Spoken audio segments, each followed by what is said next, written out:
May pasabog na darating na magbubuko sa umano'y malakihang pangungurakot ni VP Sara Duterte.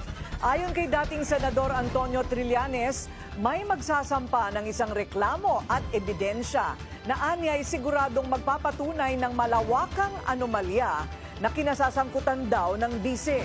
Ito raw ay malamang na ihahain sa susunod na linggo.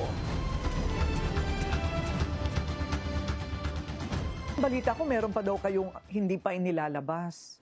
Meron mag-file, not necessarily ako, tungkol kay Vice President Sara Duterte, yung sa confidential funds niya. At yun na ang magiging daan para makuha yung mga bank accounts ni Sara. Pag nakita yon, makikita yung dividendo nila from the drug lords. Namin sinasabi ko noon pa, sila magkakapatid, binibigyan sila every 6 months. Tapos, meron pa sila makikitang iba dyan. May kita nila kung gaano kalaki ang pera na ninakaw ng nila Sara Duterte kasama si Mans Carpio. And we're talking about billions. So it's not just pesos. the 160 million It's not. confidential fund. Billions ito. Kailan po mangyayari ito?